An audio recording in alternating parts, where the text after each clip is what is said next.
The 14-year-old boy just wanted to deposit a scholarship check with his own hands and efforts. But when he stepped into the bank with his brown skin and worn backpack, he was not only suspected, but also detained as a suspect. He was denied the right to call home. He stood under judgmental eyes in a silence that seemed to last forever. Elijah Carter didn't shout. He documented everything, with a pen and a small black notebook he kept in his backpack. And when his father, Daniel Carter, a powerful black CEO, walked in, he didn't need to get angry. He only needed the truth that his son had written down. This wasn't just a story about an act of racial discrimination.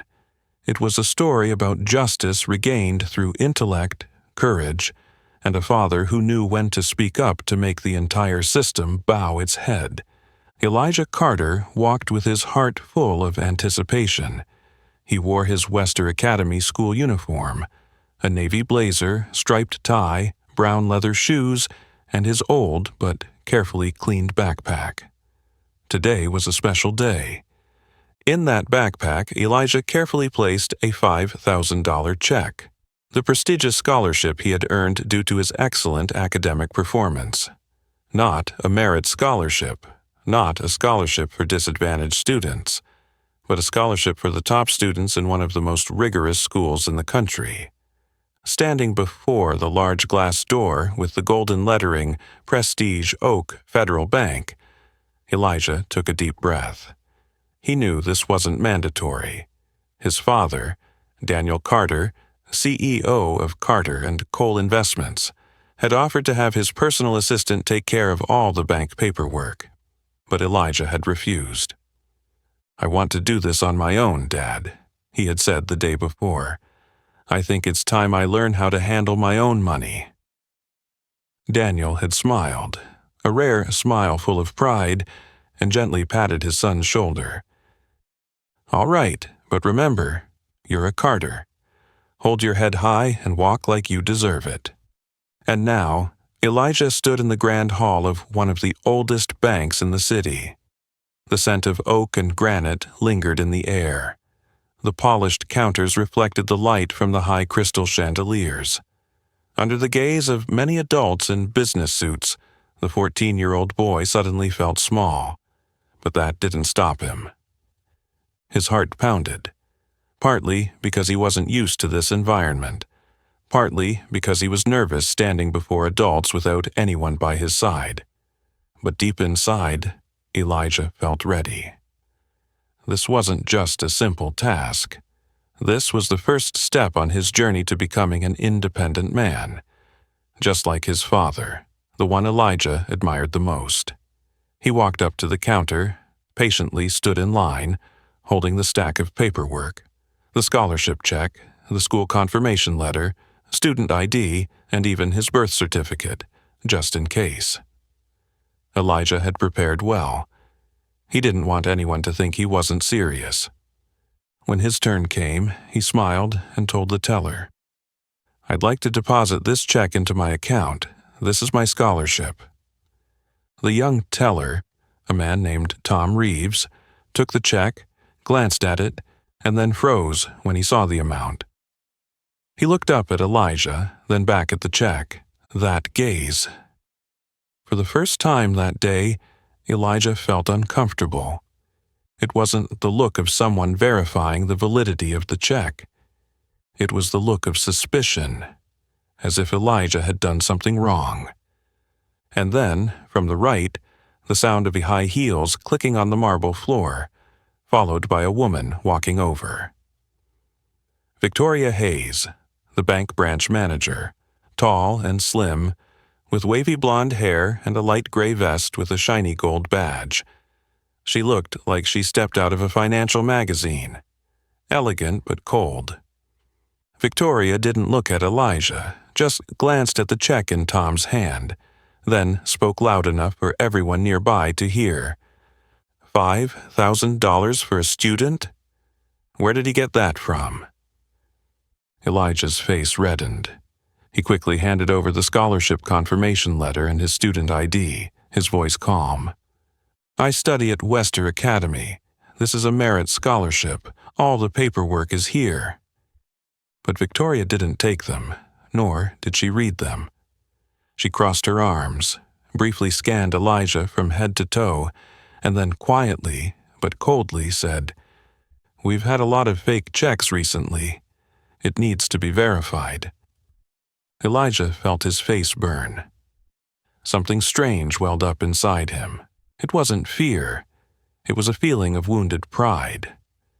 But he swallowed it down, trying to stay calm. He thought of his father's words, "Hold yourself together." Being strong doesn't mean yelling. "Can I call my dad?" he asked. "I left my phone at school. He's waiting for me to come home."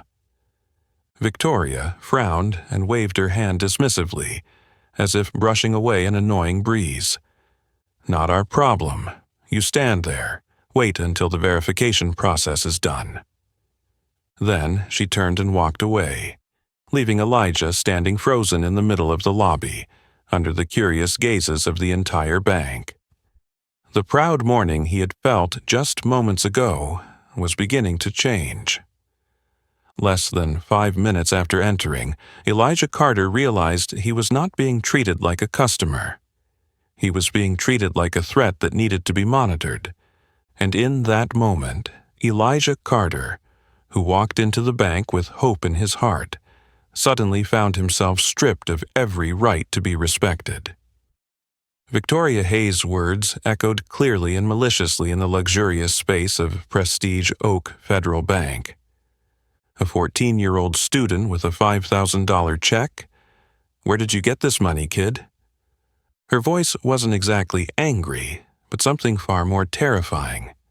Contempt wrapped in a cold, deliberate tone, purposefully emphasizing every word. It was as if she was telling everyone that Elijah didn't belong there, at least not with such a large sum of money in his hands. Tom Reeves, the young teller, was initially only a bit surprised, but when he saw the manager walk over and look at Elijah with a suspicious gaze, he immediately changed his attitude. He examined the check under the light, bent the corner of the paper, then whistled lightly as if exposing a child's clumsy trick. No apology, not a single word like, "Please wait a moment." Elijah, though his heart pounded, fought to suppress his frustration.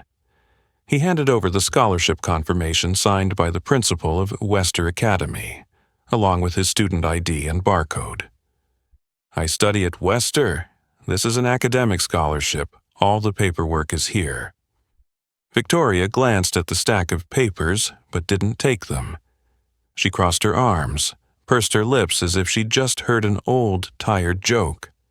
Her gaze was full of suspicion, as though the truth Elijah had just spoken was a poorly scripted performance. "We've had a lot of fake checks recently. Some people exploit students. It sounds reasonable, but then it turns out to be all forged documents." She said this without looking at him. Her voice wasn't loud, but she made sure to speak just loudly enough for a white woman standing behind the counter to whisper, "Oh, really? I read about that in the news." A man in a suit nearby chuckled softly and shook his head. Elijah could feel the weight of their eyes boring into him. No one asked about the truth. No one cared that a black student might win a scholarship through actual talent. All they saw was his skin, and then they judged. Victoria didn't stop. She turned to Tom. "Keep the check. I'll handle the verification. As for the boy, let him stand over there." Then, turning to Elijah, she nodded slightly, but not with respect, more like a cold command. "Go over there. Don't disrupt the transactions of other customers." He slowly walked to the corner near the consultation counter, under the bright white lights and between the rows of expensive wooden chairs. But he didn't sit. No one told him he was allowed to sit. Elijah stood there, gripping his backpack straps tightly. The cold of the marble floor seeped through the soles of his shoes, making his feet numb. In his mind, one simple question echoed: what did I do wrong?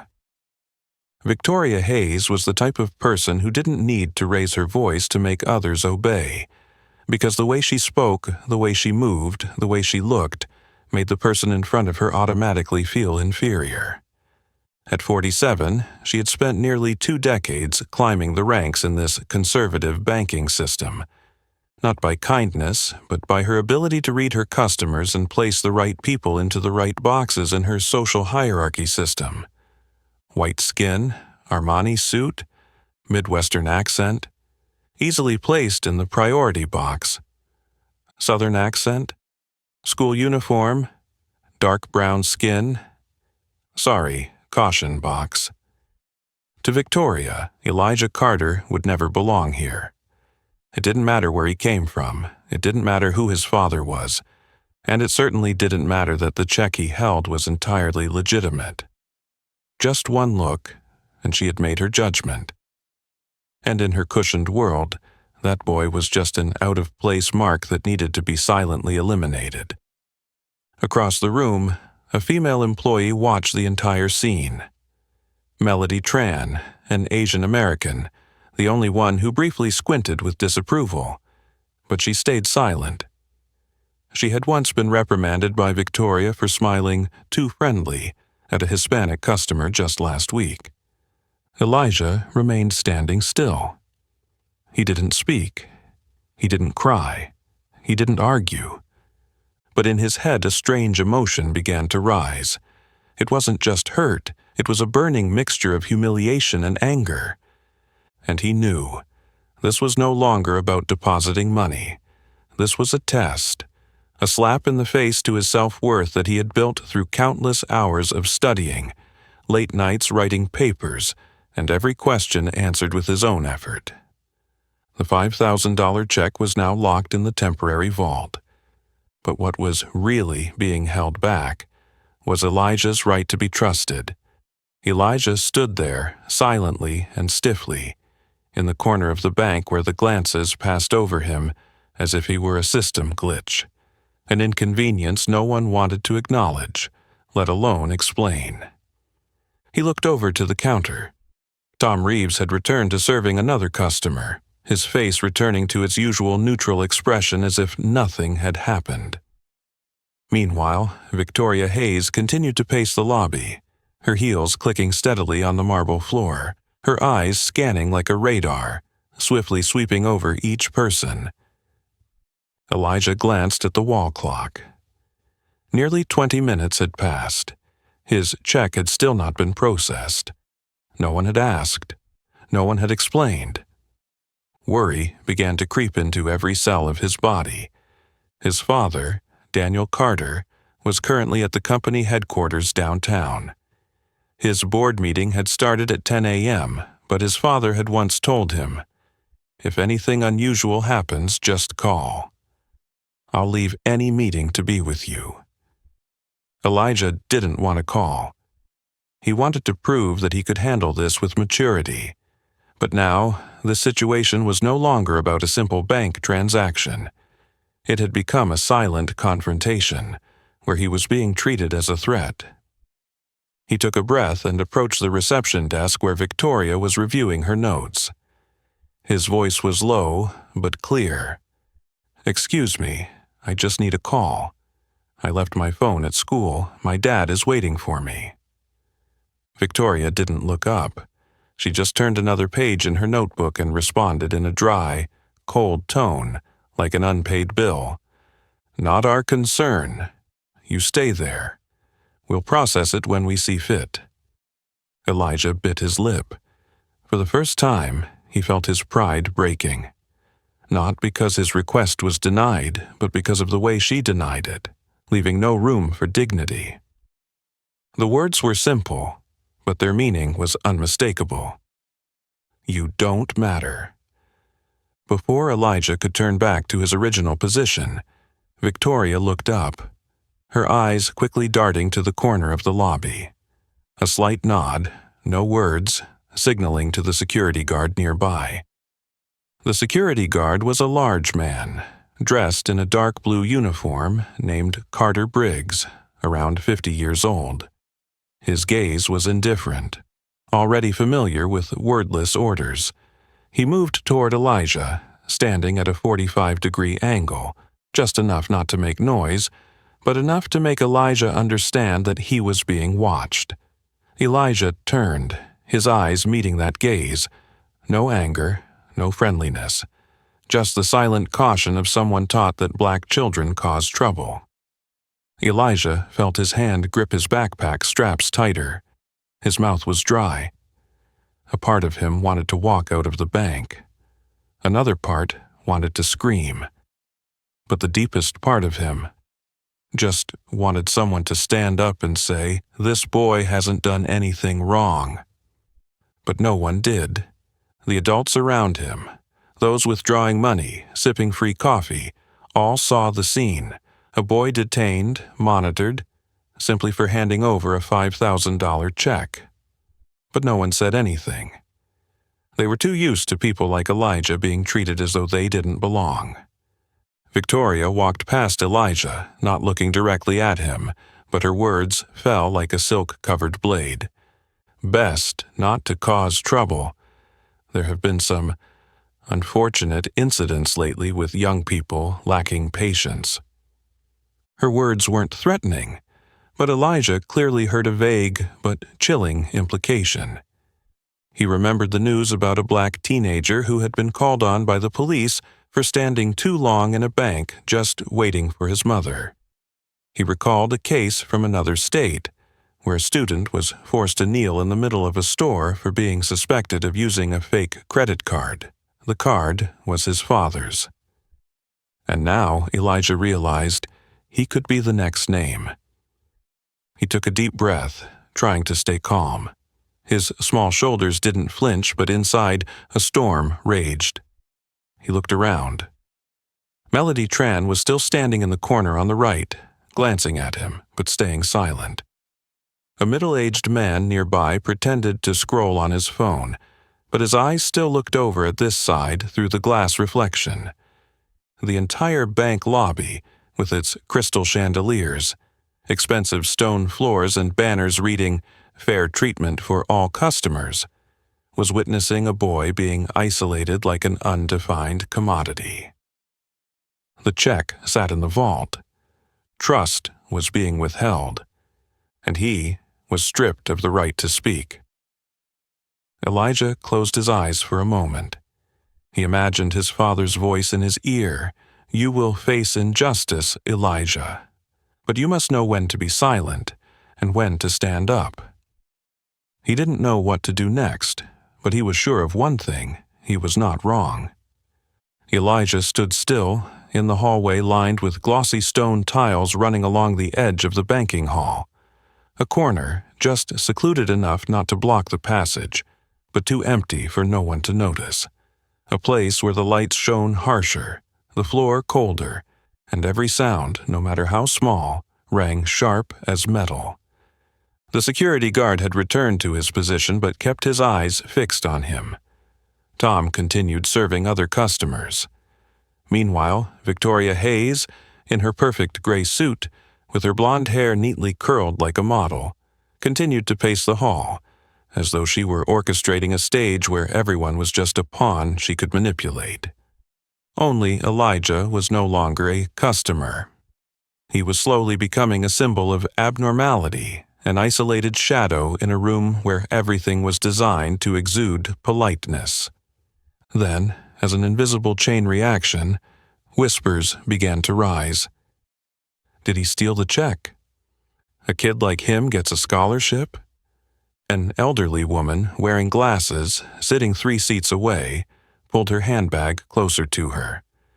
Another bank employee passed by, glancing at Elijah, then turned to whisper something to the person next to her, and they both laughed. Customers came and went. No one spoke to him, but their looks said enough. "You don't belong here." Elijah gently lifted a hand to brush his hair. Not to fix it, but just to do something. A small action to remind himself that he still had control over his body. His hand was cold, his heartbeat steady, but each beat thudded against his eardrums.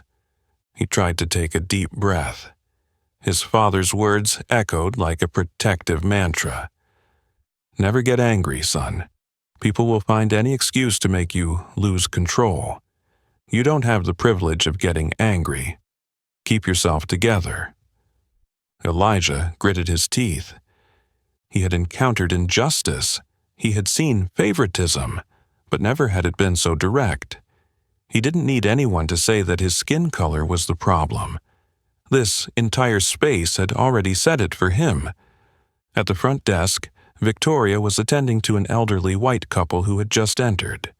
She smiled brightly, shook their hands, and personally led them to the VIP section by the window, where there was free black coffee and velvet-cushioned chairs. Just 5 minutes earlier, a black man, dressed in a wrinkled gray shirt and carrying a folder, had entered. Elijah had seen him walk up to the customer service desk, politely ask for advice on a small business account, but as soon as Victoria saw him, she waved him off coldly. "The system is running slow. Come back later." He nodded silently and walked out, looking disappointed. No one apologized to him. No one asked for more information. Then, another white couple entered. Same paperwork, same request. But Victoria suddenly brightened, inviting them to a private table, and even called another employee to serve them more coffee. Elijah watched it all, and something clicked inside him. This wasn't delays due to verification. This was selection. This was exclusion. This was discrimination. A sound broke the silence, the click of Victoria's high heels approaching. She glanced at Elijah as though he were a forgotten object to be discarded, then said, loud enough for the security guard to hear, "Keep an eye on him. Don't let him wander off. We still have to verify." Elijah turned his face away. He didn't want anyone to see his eyes starting to redden. Not because of weakness, but because of rage. But he still didn't move. He didn't even step out of his spot. A 14-year-old boy using silence to fight against the cold humiliation dressed in professionalism. The punishment in this place didn't come from physical blows. It came from looks no one wanted to explain, from long, drawn-out moments no one bothered to end, and from an invisibility deliberately imposed. At that moment, a bank employee, Melody Tran, passed by and stopped briefly. She looked at Elijah. This time, she didn't look away. "Are you okay?" she asked softly, just loud enough for him to hear. Elijah nodded, not speaking. Melody didn't say anything else, but her eyes softened. He could feel it. She saw. She knew, but she was also bound. And so, yet another person chose to remain silent because they didn't know how much they were allowed to speak up. Elijah looked up at the high ceiling of the bank, where the lights reflected like stars framed in a space of power. But right now, to him, those lights weren't bright. They just illuminated one truth more clearly. Sometimes, a place called customer service becomes a place to test one's patience and humanity, and where financial justice should be protected, it became the quietest form of mental torture. The lights in the bank lobby still shone down on the head of Elijah Carter, 14 years old, as a cruel reminder that he was standing there, alone, not to be served, but to be surveilled. He no longer felt the passage of time. All that remained were long moments like a rope tightening around his neck, pulling each second taut with silent waiting. And then, when he looked up, he caught sight of something that would stay with him for life. Victoria Hayes, the woman who had waved him off as if he were a beggar, was smiling brightly. She bent slightly to shake hands with a white man in a beige suit, accompanied by his wife carrying a dark-colored Hermes handbag. They had just stepped into the bank, and within 3 steps they were greeted by Victoria as if they were long-time VIP clients. "Hello, Mr. and Mrs. Gilmore. It's been a while since you visited our branch. Today I'll personally assist you, she said with a voice as sweet as honey. She waved over to a distant staff member, signaling to prepare a private room. Elijah saw a silver tea tray and gold-rimmed porcelain cups brought out in less than 2 minutes. He didn't need to ask any more questions. He didn't need anyone to explain, just compare. Less than 15 minutes earlier, a middle-aged Hispanic man wearing a faded gray shirt had walked in, carrying a folder and an old baseball cap. Elijah remembered his face clearly as he smiled, trying his best to be polite, and asked Victoria, "Hello, I'd like to inquire about opening an account for a small business." Victoria barely glanced at him. "The system's slow. Please come back later." She turned away without waiting for a thank you. Elijah had felt something was wrong back then.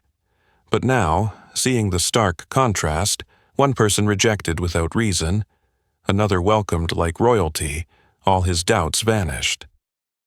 This wasn't personal, this wasn't about procedure, this was an unspoken policy, a mechanism for choosing who deserved to be welcomed, and who needed to be dismissed with just one glance. Elijah furrowed his brow. Part of him wanted to step forward and ask directly, "Why was I asked to wait over 30 minutes without anyone checking my paperwork, while they were led to a private room in just 2 minutes?" But he knew, just that one action, just raising his voice even slightly, would change the entire room's gaze from suspicion to aggression. Because he was the black boy standing alone in the bank, no one accompanying him, no phone, no witnesses. His father, Daniel Carter, had once said something Elijah would never forget. "You need to know that with the same action, if you do it, people will call it disturbing. If someone else does it, it will be called a reasonable response. The problem isn't with the action, it's with the eyes of the person looking at you." Now, those words echoed, not just as a warning, but as a survival guide. Elijah didn't take his eyes off Victoria. She was now bending down, whispering something to the couple, then laughing softly, her finger pointing lightly at a profit chart displayed on a tablet screen. The difference wasn't just in the language. It was in the tone, the expression, the body distance, and even the frequency of blinking.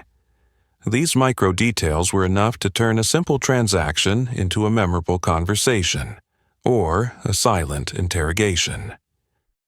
Elijah realized that he had never been looked at in such a way by her.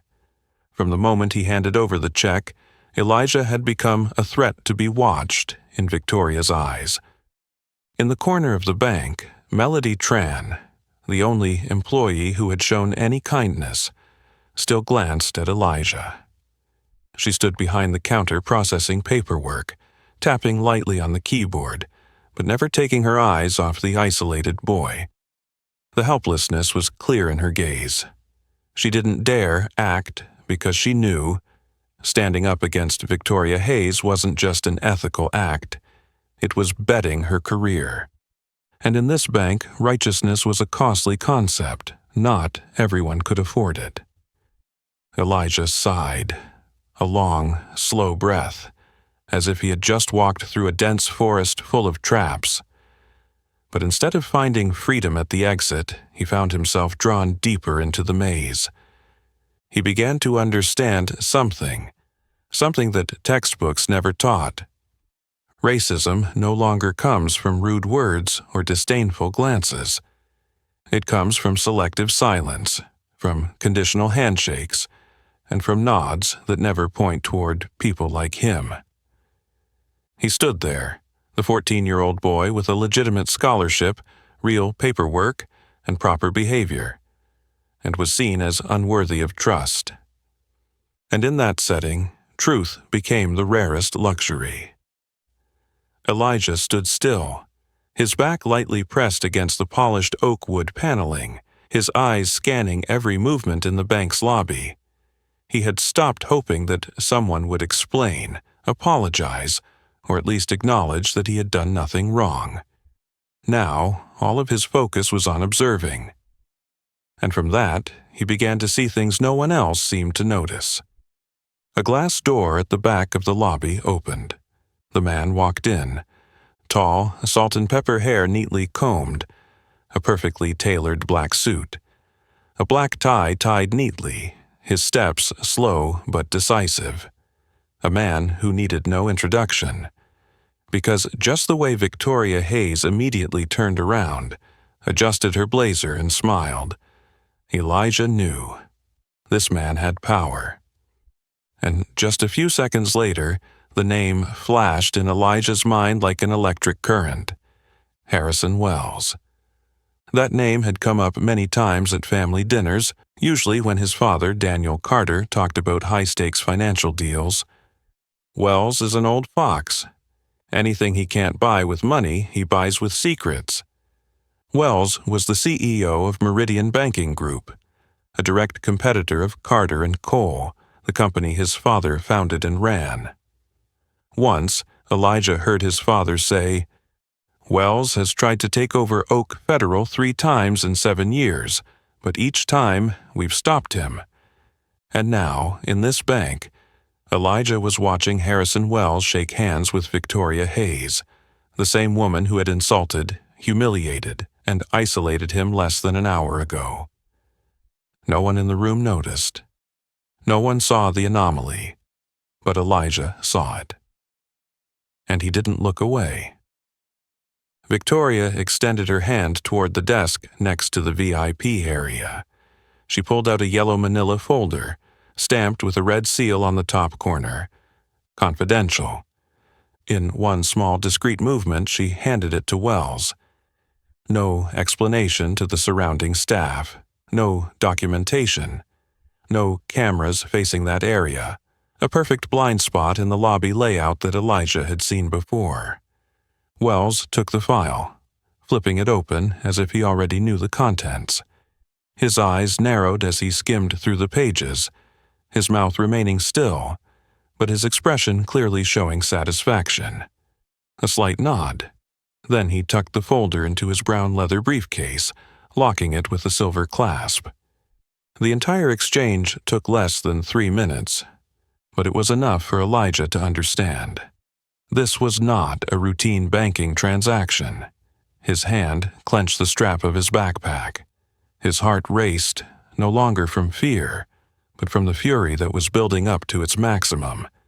He knew no one would believe the word of a 14-year-old boy standing in the corner of the room.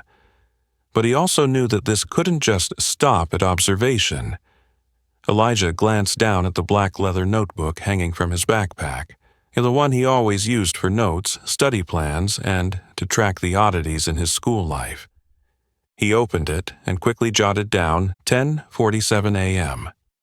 Harrison Wells, CEO Meridian, appeared. Victoria Hayes handed over confidential file. No supervision. Wells left with the documents. When Elijah looked up, Victoria had returned to the lobby. The professional smile on her face had faded. Instead, she wore an unusually focused expression. But her gaze, when it met Elijah's for a brief moment, froze.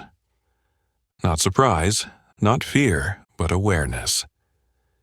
Victoria realized Elijah had witnessed the entire exchange. Her eyes drilled into him, silently questioning, "What did you see? How much do you know?" And Elijah responded with a silent, unwavering stare. A wordless challenge from a child who was no longer a customer, but a witness. He didn't know the contents of the file, but he knew one thing. If Harrison Wells had gotten anything from Victoria, it was certainly illegal, and perhaps his father's bank was being betrayed from the inside. At this point, Elijah was no longer the child humiliated for his skin color. He had become the holder of a darker secret, and the scariest part, he had only just begun to see the surface. Elijah's hand trembled slightly as he placed the first stroke of his pen on the ivory-colored page. The ink from the black ballpoint pen followed every small movement, steady like the breath of someone walking in the dark. Each letter, each line acting like a tether to steady the reality that was beginning to distort before his eyes. 10:47 a.m. Harrison Wells appears. Victoria Hayes hands over confidential file. Wells nods. No one witnesses, no receipt is recorded. The documents are taken out of the bank. Each word Elijah wrote was neat, careful, aligned. Just like his father had taught him. The truth doesn't need to be shouted, just write it down correctly. His left hand lightly rested on the notebook, covering what he had written. Because he knew, if Victoria or anyone else saw what he was recording, their silence would no longer be indifferent. It would become pressure. It could be coercion. It could be a threat. And he was only 14. No one would stand up for him unless there was proof.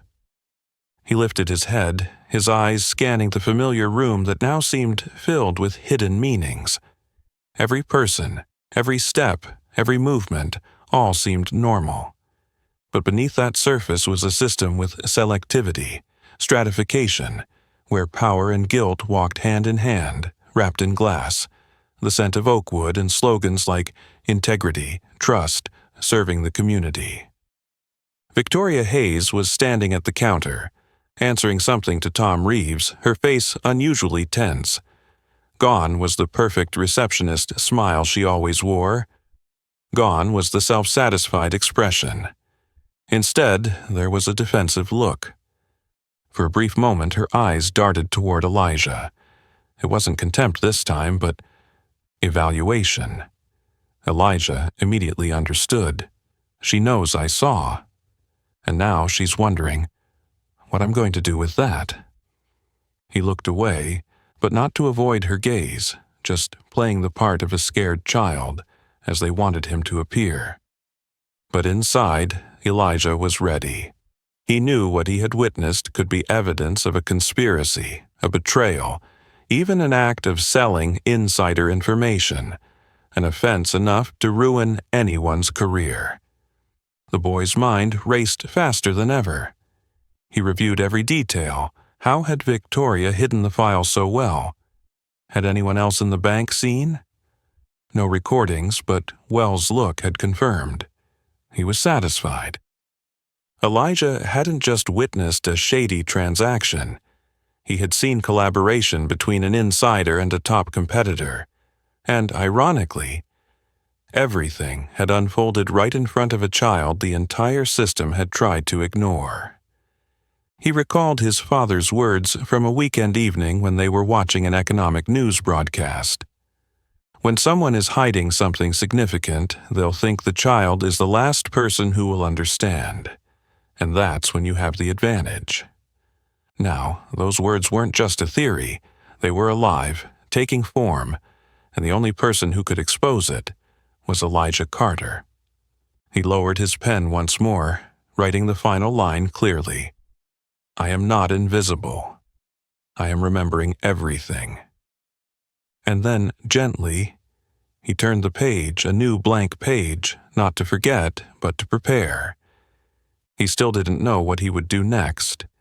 He only knew that if he stayed silent, if he ignored it, if he let Victoria and Wells continue their actions, this bank might collapse, his family's reputation would be tarnished, and the truth would be buried in a locked file forever. No, Elijah wouldn't let that happen. From his position, he looked up at the wall clock, 11:06 a.m.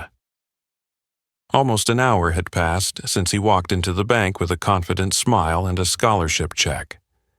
Now, he was no longer the boy there to deposit a check. He was the only witness to a conspiracy, and he had to survive this place with the truth. Elijah Carter carefully closed his black leather notebook, his fingers gripping the spine as if afraid that the moment he let go, everything he had written would vanish from reality, just like how his trust in fairness here had evaporated. On the marble floor, the sound of Victoria Hayes's high heels echoed again. No longer the leisurely steps she had before. Now, each step was quicker, more hurried, like the ticking of an alarm clock in the mind of someone who knows they've just made a mistake. When she stopped in the middle of the lobby, her gaze landed directly on Elijah and lingered longer than necessary. Elijah didn't lower his head, he didn't look away, but inside, an indescribable feeling crept in. She knew. He had witnessed. He had recorded. And now, he had become a threat. Victoria subtly turned her head, leaning toward the security counter. No words were necessary, just a light hand gesture, a sharp eyebrow raise. Carter Briggs, the large, muscular security guard, immediately understood the signal. He left his position and walked toward Elijah. His heavy footsteps were slow, like a warning beat. When he reached Elijah, he stood at an angle, silent, his arms crossed as he looked at him with eyes full of unspoken meaning. "I'm here. You're not going anywhere." Elijah felt every muscle in his body tense. His heart pounded so loudly that he could hear each beat in his ears. He wasn't afraid of being harmed, at least not in a physical way. But he knew that if he were pulled into a private room, if he were separated from this public space, then anything he said would go unheard. "If they take me to a private room, will anyone know?" The question gnawed at Elijah's mind like sharp claws.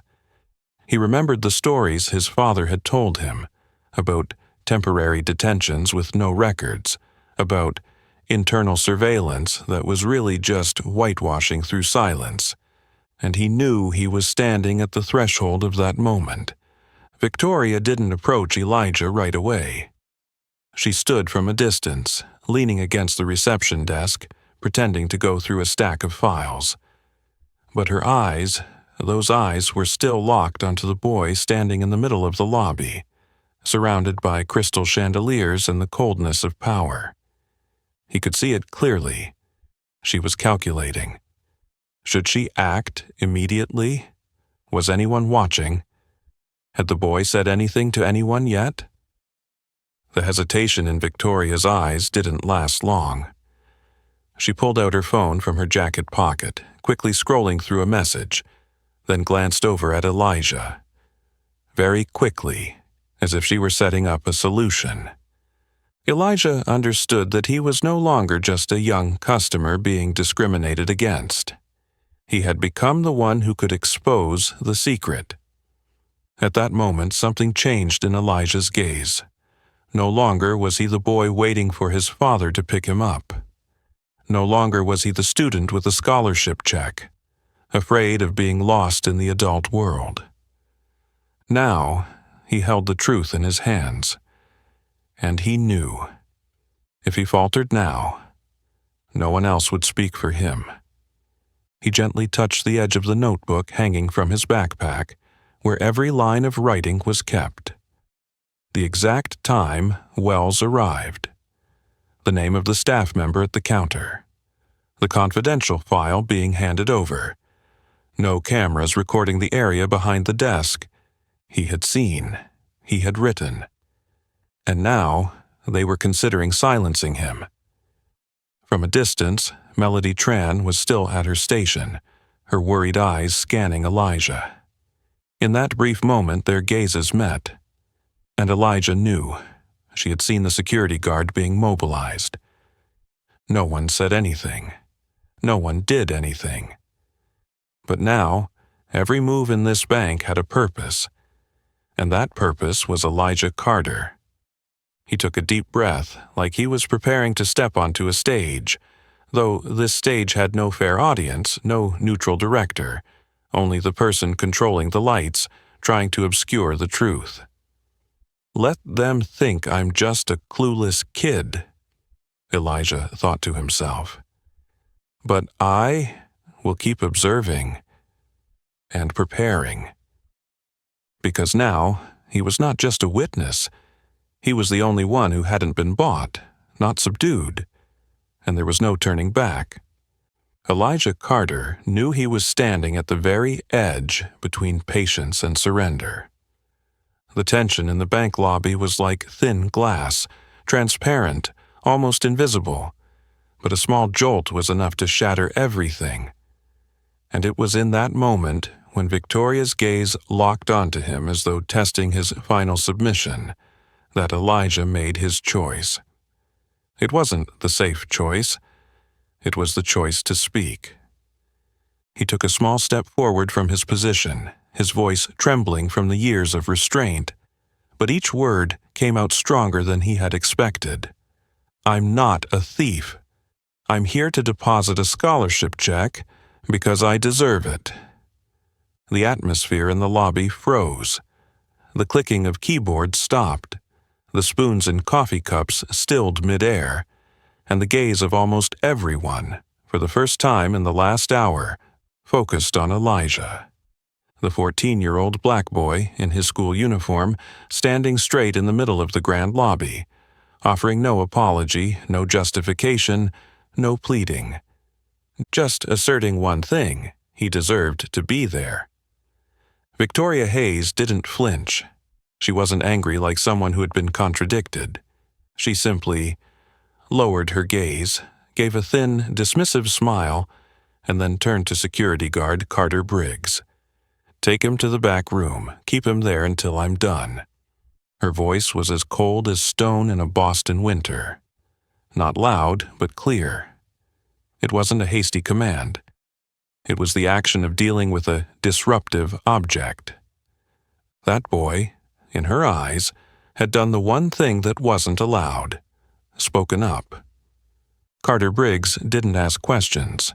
He moved toward Elijah, his large hand grabbing his arm. He didn't squeeze tightly, but just enough to send a clear message. No resistance. No questions. No choices.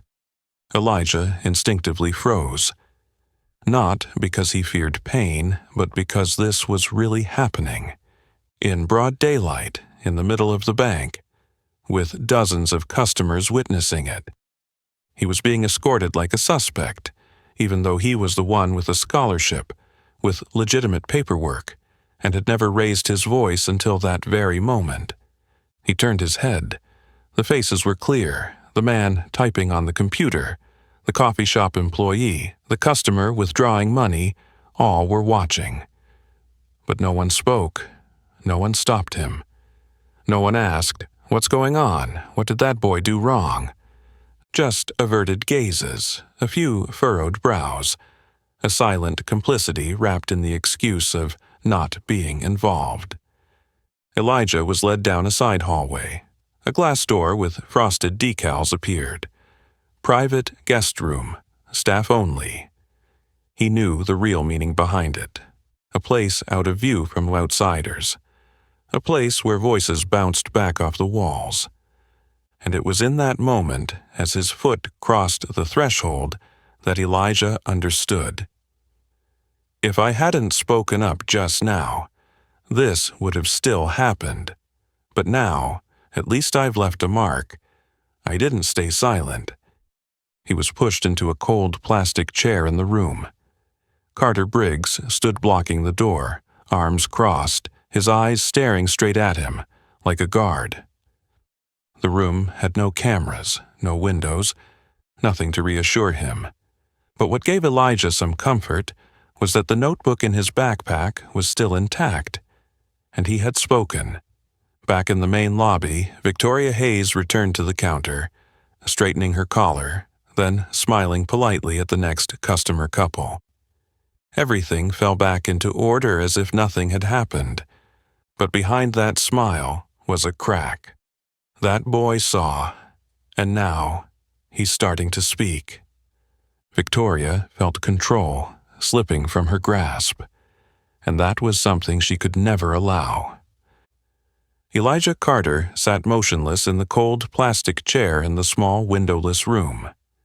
His back slightly hunched, his hand still resting on the strap of his backpack as an instinctive form of self-defense. The sensation of being stripped of space, of voice, and of respect. It all weighed down on his shoulders like a heavy lead blanket. Outside, the faint sounds of the bank echoed through the walls. The clicking of heels, the ringing of the doorbell, the hum of the printer, distant, as though belonging to a world he no longer had permission to belong to. The door behind him wasn't locked, but it was tightly guarded. Carter Briggs stood there like an immovable wall with no escape. His eyes occasionally glanced at Elijah, not with malice nor regret, just accustomed to orders and unwilling to question them. Elijah lowered his head, not out of exhaustion, but because part of him was starting to want to surrender. The feeling of being surrounded, excluded, and silenced, so familiar to people like him, yet never less painful. And then, Kang. The bank door opened. The familiar chime rang again, but this time it didn't fade into the background like it usually did. This time, it rang out like a signal of change. A tall man stepped into the middle of the lobby, his posture decisive, his gaze sharp as tempered steel. His charcoal-colored suit was tailored perfectly, his silk tie neatly tied, his wrist adorned with a Patek Philippe watch, not to show off, but to remind those around him that his time was something not to be wasted. Daniel Carter. No one in the bank spoke his name, but almost everyone recognized him immediately. A few employees froze. Tom Reeves, the one who had checked Elijah's check like a suspicious item, dropped his pen on the desk. Melody Tran's mouth hung open. Victoria Hayes turned her head. The look in her eyes shifted instantly, from active to defensive, from authoritative to cautious. "Mr. Carter," she spoke first, trying to maintain professionalism. But Daniel didn't respond. His eyes scanned the lobby, not to find the manager, not to ask for directions, but to find a familiar face he didn't see. And then he turned to the nearest employee, his voice low but clear. "My son, Elijah Carter. Where is he?"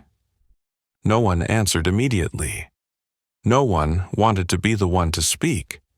That name, Elijah, now felt like a code that threw the entire system off beat.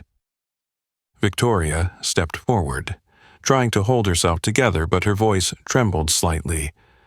I believe the boy is in the back waiting room. We're just—" "I didn't ask for reasons," Daniel interrupted. "I asked where he is." His voice wasn't loud, but there was something colder than anger in each word, a kind of authority that didn't need to be flaunted, just needed to be present. She was about to speak again, but he walked past her as if she didn't exist. Elijah heard the sound of shoes, the distinct, steady click of leather shoes on the stone floor, slow, deliberate, and getting closer. He looked up, and his gaze met his father's. Daniel stopped right at the door of the room. No words immediately, just a look, a gaze that pierced through every distance, every door, every nameless wound. Elijah didn't cry, but the hand gripping the strap of his backpack loosened. "Are you okay?" Daniel asked, his voice still steady, but his eyes were flames. I was held," Elijah replied, his voice shaking but his gaze unwavering. "They said my scholarship check was suspicious." Daniel didn't ask further. He turned and glanced at Carter Briggs, just a single look, and without a word, the security guard stepped back, as though being thrown from the wall of power he thought he controlled. Just a few minutes later, Elijah walked out of that room. No longer the isolated boy, but the one about to make this entire bank face the truth. Daniel stood next to his son, his hand resting lightly on his shoulder. In Elijah's hand, still the black leather notebook. He didn't need any other weapon, just the truth, and the one who had listened. Elijah stepped out of the room like he was escaping from a glass prison. A prison everyone saw, but no one called by its true name. And right at the door, Daniel Carter was waiting. He didn't say a word to Victoria. No need. Everything that needed to be said was already clear in his gaze. A look of a father who had just discovered his son had been humiliated, and a CEO who had just realized that the system he trusted was being breached from within. He walked up, knelt on one knee, and placed his hand gently on his son's shoulder. "Elijah, what happened?" Elijah didn't answer right away. He quietly opened his backpack, pulling out the black leather notebook he had always considered his rearview mirror of memory. Every page was a silence that had been recorded, and now it had become his weapon. He opened to the last page he had written, handed it to his father. No words, no explanations. Daniel took it, reading each line slowly, one by one. Harrison Wells appeared at 10:47. Victoria Hayes handed over the confidential file. No supervision, no official record. Wells left with documents belonging to Oak Federal. Beneath, Elijah had clearly noted, "At the same time, I was denied the right to make a call, kept in the room, and treated like a criminal." Daniel didn't close the notebook. He still held it in his hand as he stood up. But his face was no longer that of a father. It was the face of a storm beginning to form. He walked straight to the front desk, where Victoria Hayes was standing holding her tablet, trying to maintain her indifferent expression as if everything was just as planned. But Daniel's eyes, cold, silent, sharp as steel, made every layer of her disguise fall away.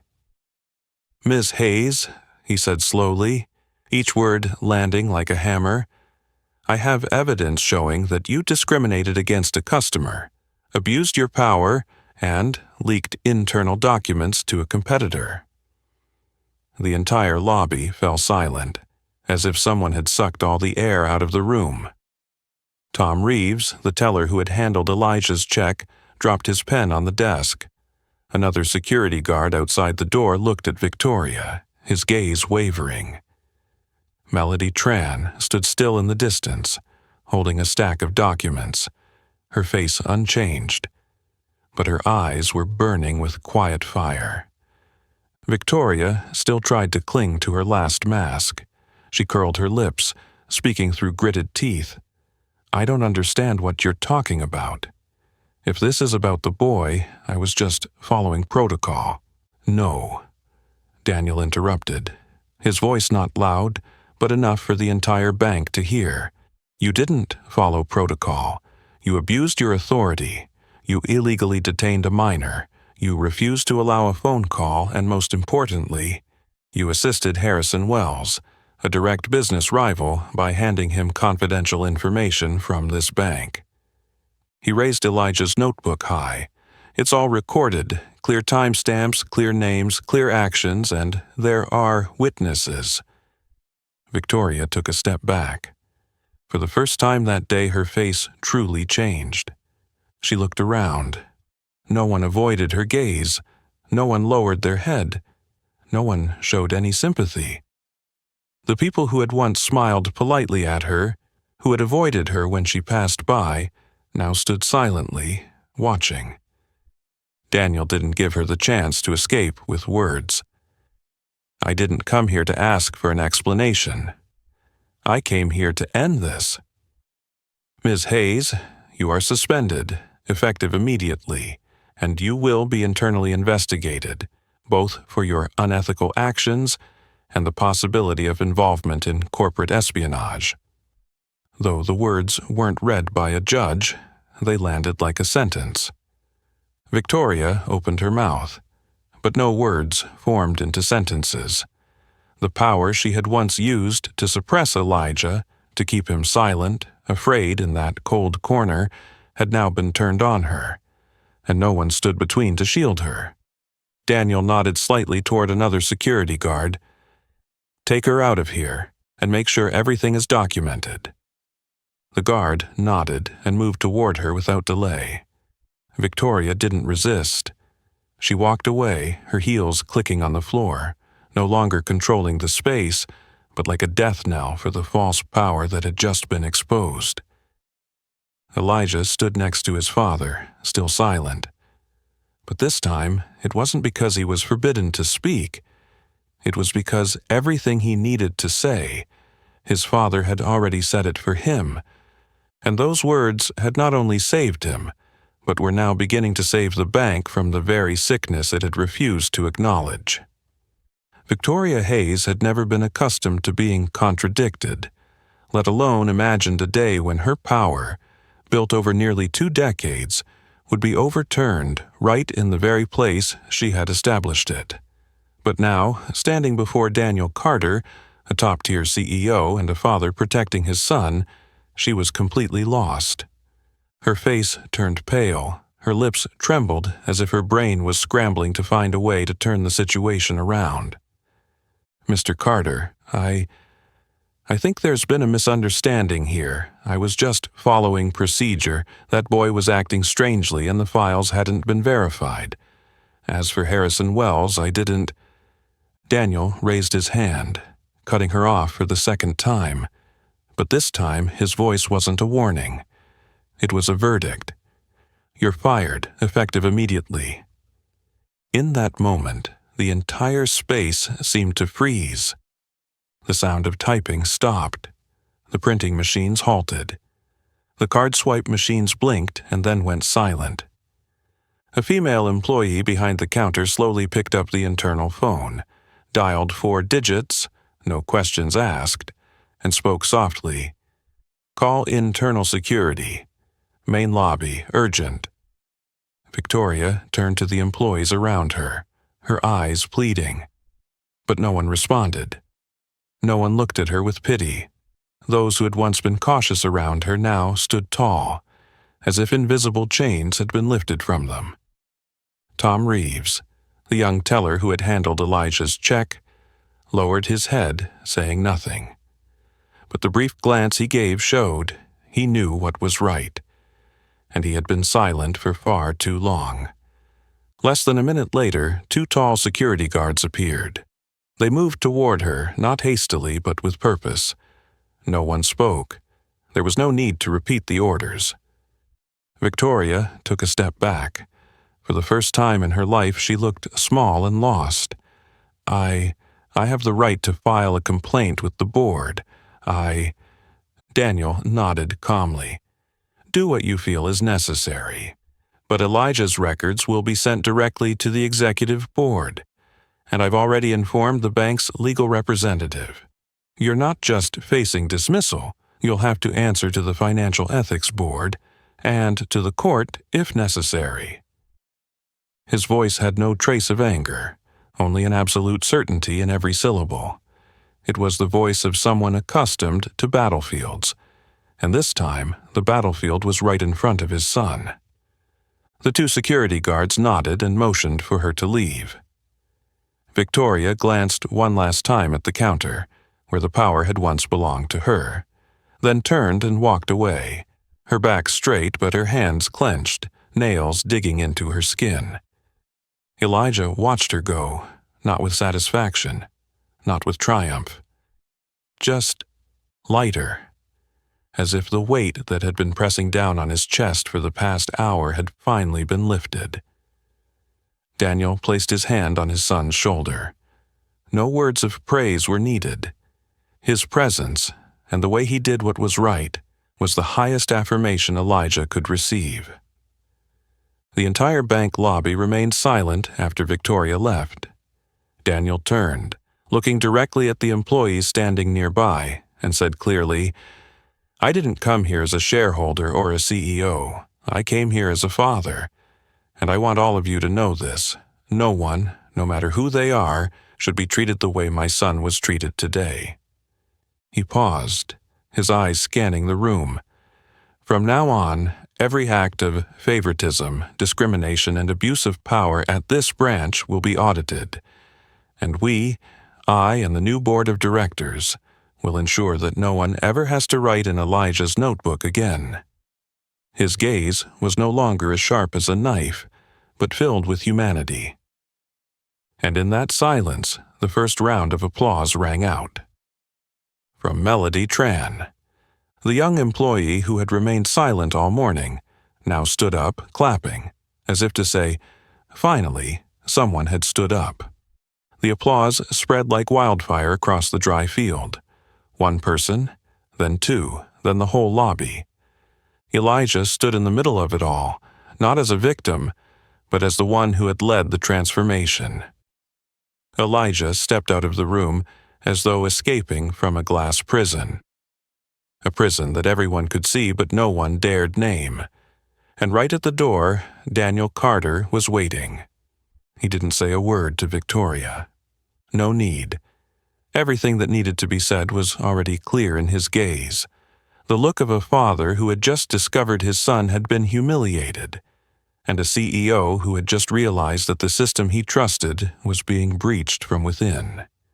He walked up, knelt on one knee, and placed his hand gently on his son's shoulder. "Elijah, what happened?" Elijah didn't answer immediately. He quietly opened his backpack, pulling out the black leather notebook he had always considered his rearview mirror of memory. Every page was a silence that had been recorded, and now it had become his weapon. He opened to the last page he had written, handed it to his father. No words, no explanations. Daniel took it, reading each line slowly, one by one. Harrison Wells appeared at 10:47. Victoria Hayes handed over the confidential file. No supervision, no official record. Wells left with documents belonging to Oak Federal.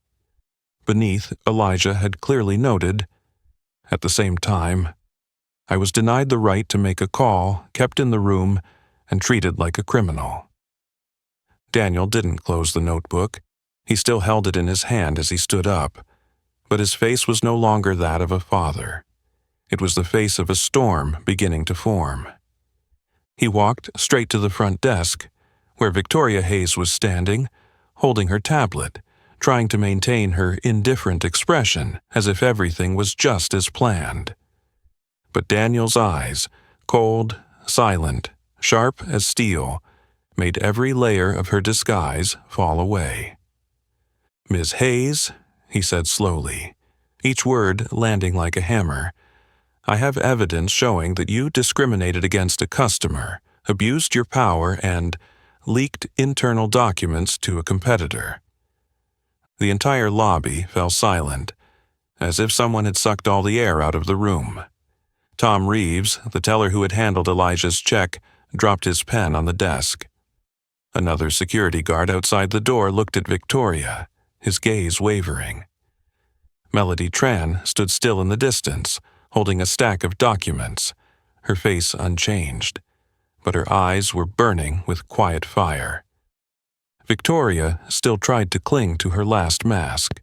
She curled her lips, speaking through gritted teeth. "I don't understand what you're talking about. If this is about the boy, I was just following protocol."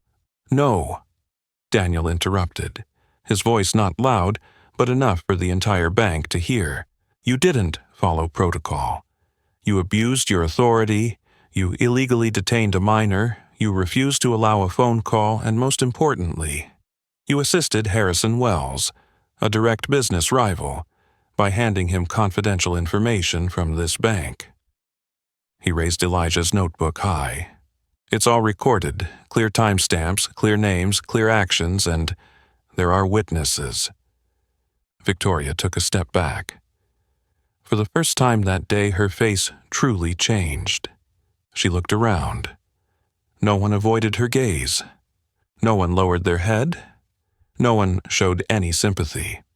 The people who had once smiled politely at her, who had avoided her when she passed by, now stood silently, watching. Daniel didn't give her the chance to escape with words. "I didn't come here to ask for an explanation. I came here to end this. Ms. Hayes, you are suspended, effective immediately, and you will be internally investigated, both for your unethical actions and the possibility of involvement in corporate espionage." Though the words weren't read by a judge, they landed like a sentence. Victoria opened her mouth, but no words formed into sentences. The power she had once used to suppress Elijah, to keep him silent, afraid, in that cold corner, had now been turned on her, and no one stood between to shield her. Daniel nodded slightly toward another security guard. "Take her out of here, and make sure everything is documented."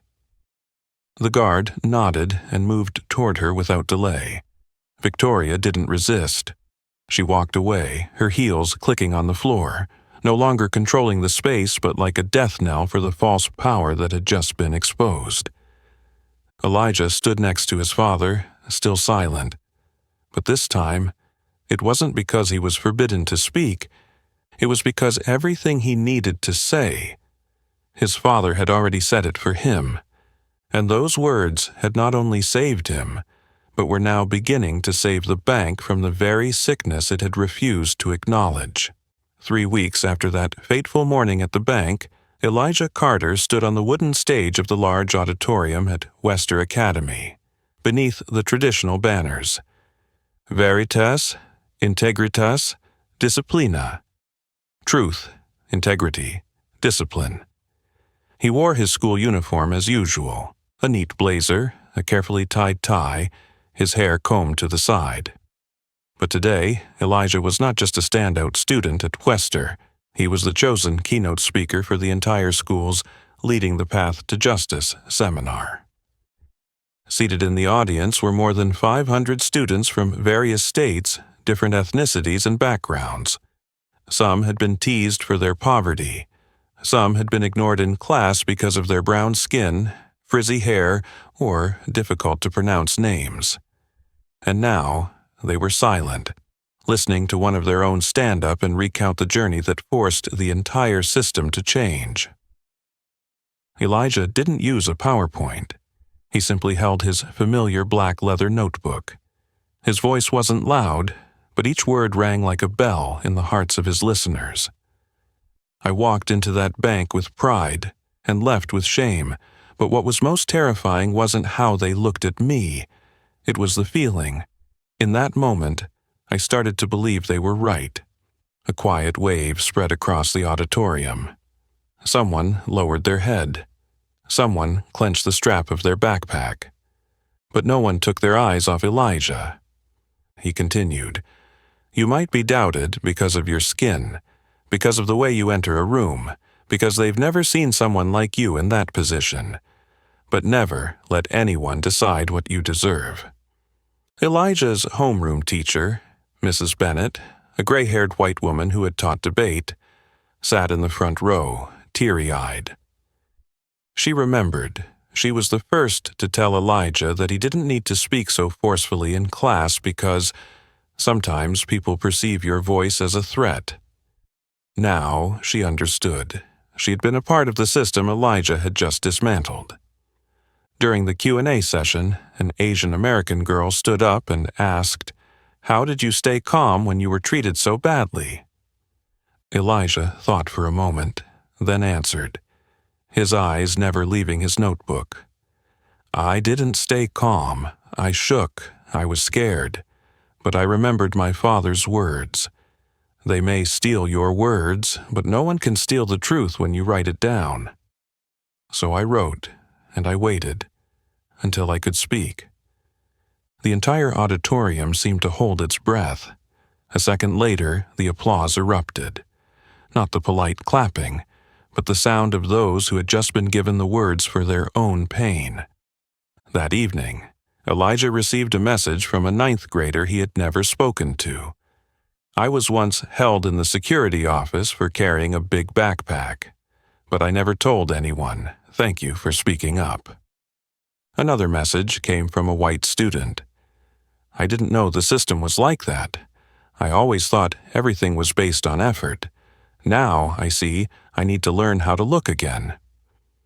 And then, dozens, even hundreds, of similar responses flooded Elijah's inbox in the week that followed, like arms reaching out from the darkness, all because one person dared to step into the light. In an internal interview with the school advisory team, Elijah was asked, "What do you think makes you a leader?" He looked down at his notebook, then directly into the interviewer's eyes. "I don't lead with willpower. I just don't turn back." At Carter & Cole, Daniel Carter silently watched the seminar via an internal live stream. In his spacious office, he sat alone, his eyes never leaving the screen, where Elijah was speaking before hundreds of students, not using his last name, not relying on his title, just his own voice. He took a sip of his cold coffee, then exhaled quietly. My son didn't just overcome the challenge. He just created a path. From the Wester Academy auditorium, snippets of Elijah Carter's speech were quickly recorded on phones, edited, and shared across TikTok, Instagram, and later broadcasted on evening news channels. On screen, the 14-year-old boy's deep voice resonated with unwavering determination, his eyes focused, holding a well-worn notebook in his hand. The most repeated quote from his speech echoed through the crowd of hundreds of silent students. "You may be doubted because of your skin color, but never let anyone decide what you deserve."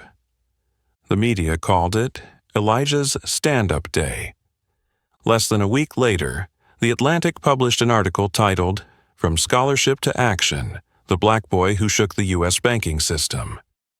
The New York Times wrote in its Sunday section, "He did what many adults shy away from. He held on to integrity in a space designed to make him doubt himself." Nonprofits focused on financial equity invited Elijah to speak. Some public schools in southern states began using his speech as staff training material. Across the nation, people were talking about Elijah Carter, not as a victim, but as a symbol of the youth who know how to observe, document, and rise to the occasion when it matters. At the 27th floor office of Carter & Cole, Daniel Carter sat quietly before a CNN news broadcast. Elijah's image flashed across the screen, not as Daniel Carter's son, but with the caption, "Elijah Carter, 14-year-old student who exposed discrimination and internal revelations at Prestige Oak Federal." Daniel said nothing. He simply watched, feeling something he had never felt clearly, despite all his titles, wealth, and victories in business, a simple, profound pride. Not because Elijah did right, but because Elijah did not back down. He didn't run away when humiliated. He didn't rebel when confined. He didn't remain silent when he saw wrong. And most importantly, he didn't take the easy path. In many schools across the country, talks about the right to trust were held. Students brought Elijah's story to class as a living example. Teachers shared the lesson in ethics class, and for the first time, children who had only known silence in the face of doubt began to speak out. A white student from Vermont wrote in their essay, "Elijah Carter is not just a smart student. He is proof of what schools should teach, that once truth is recorded and spoken, it will never die." A Latina girl from Texas wrote, "Thanks to Elijah, for the first time, I dared to file a complaint when I saw my friend being rejected for an interview because of their accent." As for Elijah, he wasn't seeking the spotlight. He still went to class, did his homework, and participated in the debate team as usual.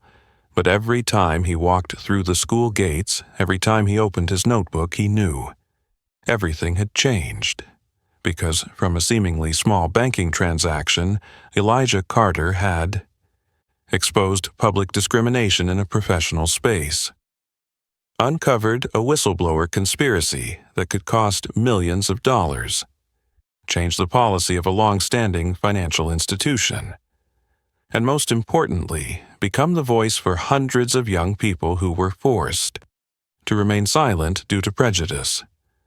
In a private letter to Elijah, the new CEO of Prestige Oak Federal wrote, "You didn't just make us look back, you made us act, and with that, you've left a mark that time cannot erase." That evening, Elijah sat on the balcony with his father. The sky above wasn't as dark as the winter nights anymore. It was full of stars, "I didn't think it would go this far," Elijah said quietly. Daniel smiled softly, placing a hand on his son's shoulder. Real fires never know how far they'll burn. They just know they must burn. And Elijah, like that small flame, did not go out. Not when doubted, not when isolated, and certainly not when facing 857 distorted power. He stood up, and an entire system had to change. Elijah Carter didn't choose to become a hero. He just chose not to back down when insulted, not to stay silent when he saw injustice, and not to compromise the truth.